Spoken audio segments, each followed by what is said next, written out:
Why 99% of people ignore Charlie Munger's #1 rule. There's a secret to wealth and wisdom that's hiding in plain sight. It's a single rule that 99% of people ignore. They ignore it not because it's complicated, but because their own minds are wired against it. They are sabotaging their own success, and they don't even know it. This isn't a video about money. This is about psychological warfare. It's about why the single most powerful rule in the history of human wisdom is being betrayed by your own brain. The compass is spinning, and the reason for your failure is about to be exposed. 1. The unconscious brain's prime directive. The first thing you must understand is that your brain has one prime directive: survival. And for our entire evolutionary history, survival has meant seeking out positive outcomes and avoiding negative ones. Munger's #1 rule, invert, always invert, is a direct violation of this prime directive. Inverting means asking,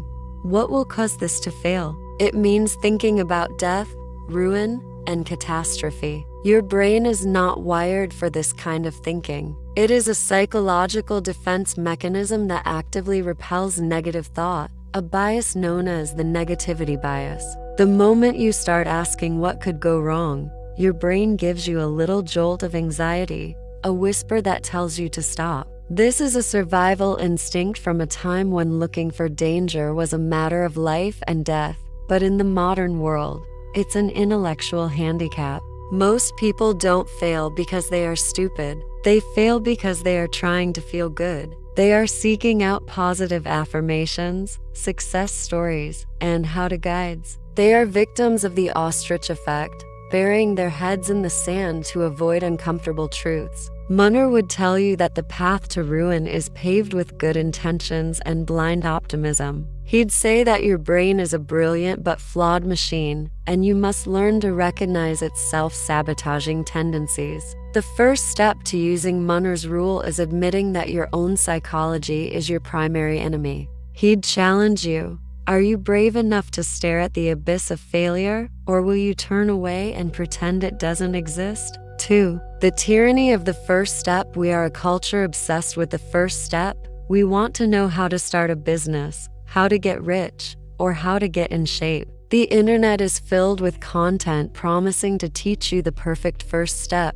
Munger would say that this is a dangerous delusion. He'd tell you that the most important thing is not the first step, but the final failure. He would use the analogy of a person navigating a minefield. The fool asks, what is the best path forward? He looks for the straightest line, the most scenic route, the path that seems most promising. The wise person, however, asks, where are the mines? He studies the ground, looking for the places that will guarantee catastrophe. The first person is obsessed with the destination, while the second is obsessed with avoiding the things that will prevent him from reaching the destination. The tyranny of the first step is the psychological obsession with beginning, not with a successful end. Most people spend their lives taking first steps without ever inverting the problem. They want to know, how do I build a great business? And Munger would say, forget that. First, ask,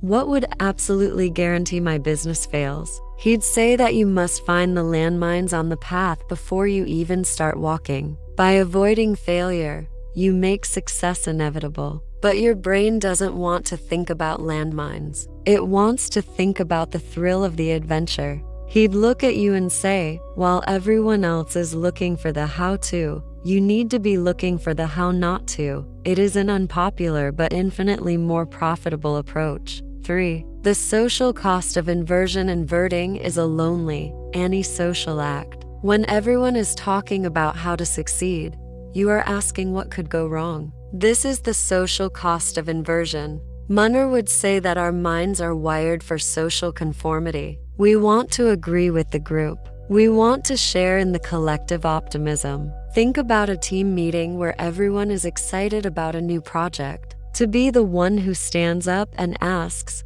what if this completely fails? What is the one flaw we are all missing? Is a deeply uncomfortable and often punished act. Most people will choose to be liked over being right. They would rather be wrong with the group than be right alone. The groupthink bias is a powerful psychological force that demands conformity. You are not just fighting your own mind, you are fighting the collective will of the people around you. 4. The addiction to complexity. The financial world and life itself is filled with complexity. Experts, analysts, and gurus love to talk about complicated strategies, algorithms, and models. This is another reason people ignore Munger's simple rule. They are addicted to complexity, a psychological bias that makes us believe a more complicated solution is a better one.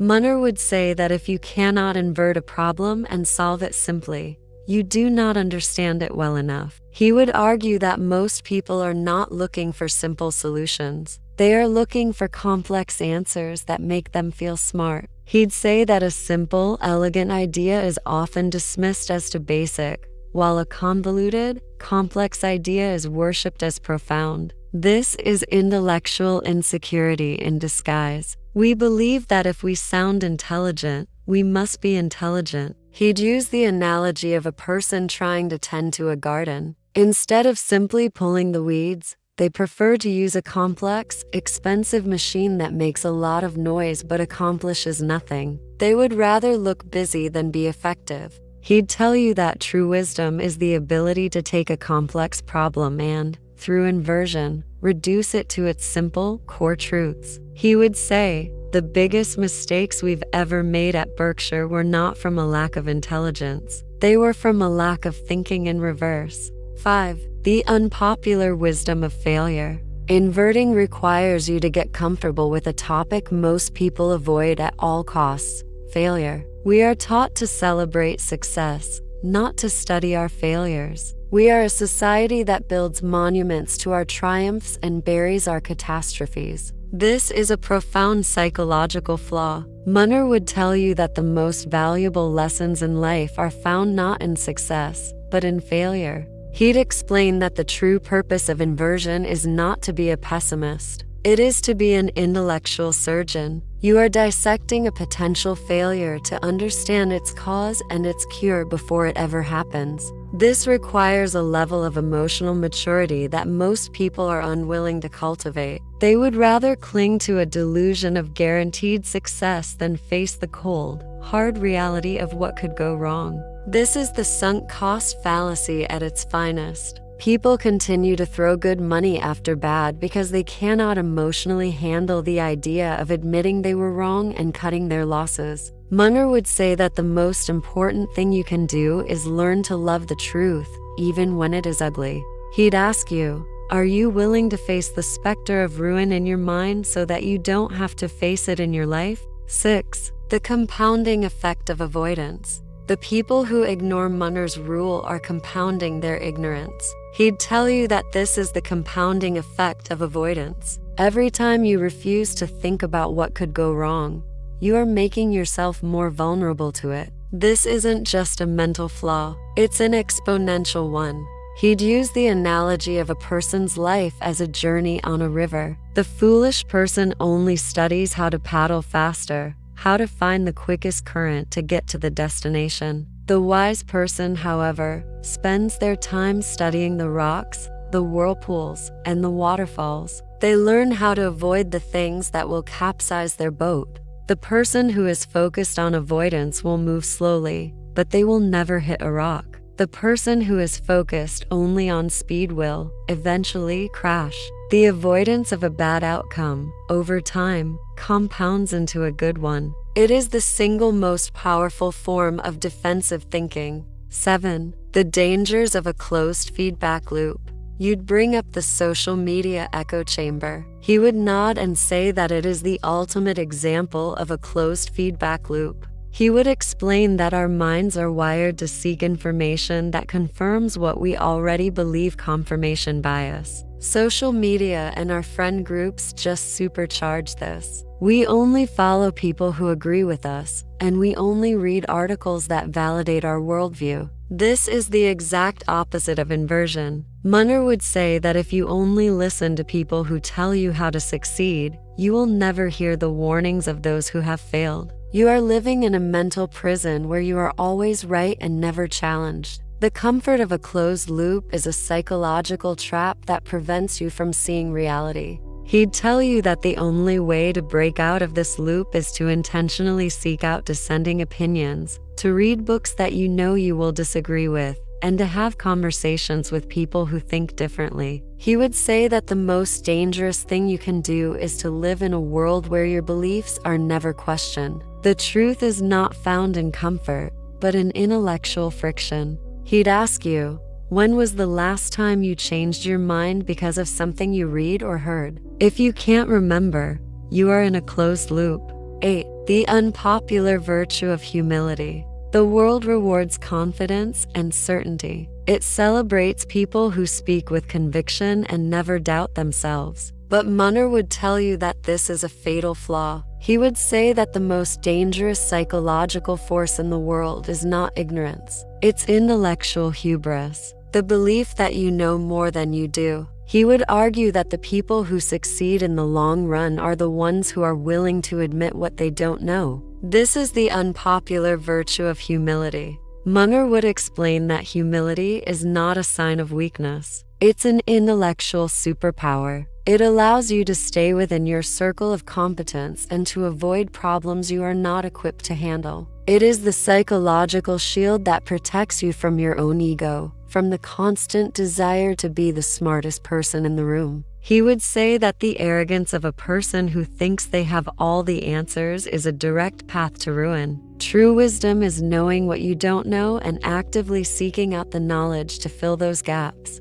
He would tell you that the greatest advantage you can give yourself is not being smart. It's being willing to admit when you are stupid. He would ask you, when was the last time you said, "I don't know," to a question that everyone else was pretending to have the answer to? 9. The invisible moat of integrity. You've likely heard Munger talk about a moat, a powerful competitive advantage that protects a business from rivals. But he would say that the most important moat is not for your business. It's for your life. It is the invisible moat of integrity. He would explain that in a world where everyone is looking for an easy shortcut, your reputation is your single most valuable asset. It is an asset that cannot be bought and can be lost in a heartbeat. He would tell you that a life built on a foundation of honesty, reliability, and trust creates an invisible moat around you. It protects you from chaos and attracts opportunities that others will never see. People want to do business with those they trust. They want to be friends with those they can count on.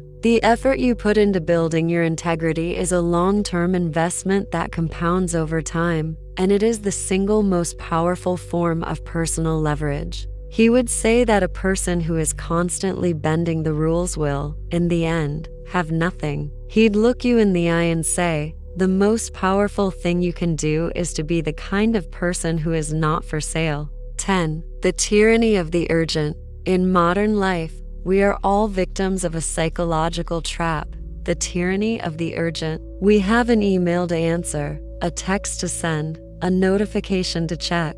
Our brains are wired to react to what is urgent, what is right in front of us, and what makes us feel productive in the short term. Munger would tell you that this is the enemy of true wisdom. He would argue that the truly important things in life, building deep relationships, reading great books, thinking about long-term strategy, are almost never urgent. He would say that a person who is constantly putting out small fires will never have the time or mental space to prevent the big ones. He'd use the analogy of a person bailing out a leaky boat with a teacup instead of taking the time to fix the hole. He'd say that you are busy, but are you doing anything important? The most successful people are not the ones who do a lot of things quickly. They are the ones who do the few right things slowly and deliberately. He would ask, what if the most important thing you could do today is nothing at all? 11. The compounding power of small aversions. Everyone talks about the power of compound interest, but Munger would argue that there is a more subtle but equally powerful force at work in your life, the compounding power of small aversions. It is the principle of Benjamin Franklin, who said that an ounce of prevention is worth a pound of cure. He would tell you that avoiding a small mistake is far more valuable than trying to create a brilliant success. For example, avoiding small amounts of debt is far more powerful than trying to earn a little extra money. Avoiding a toxic person is more valuable than trying to find a good one. He would say that the path to a great life is not found by seeking out great things, but by actively avoiding all the little things that would destroy a good one. He'd say that a person who is constantly avoiding stupidity will, over time, develop a profound advantage that no one can compete with. It is a slow, quiet, and unpopular path to greatness. He'd leave you with this thought: what is one small negative habit you can avoid today that will make your life 10 times better in a decade? 12. The Munger test for your life. The conversation is almost over. He would leave you with one final profound lesson. He would say that the difference between a life of growth and a life of stagnation comes down to a single courageous act. He would call it the Munger test for your life. He would tell you to sit down tonight with a pen and a pad and ask yourself this single question: what am I doing today that, if I continue to do it for the next 10 years, will absolutely guarantee my failure? He'd say that your answers, the relationships you are ignoring, the debt you are taking on, the knowledge you are avoiding are the biggest obstacles in your life. This is not just a test. It is a ritual. It is a moment of brutal honesty where you confront the reality you are actively avoiding.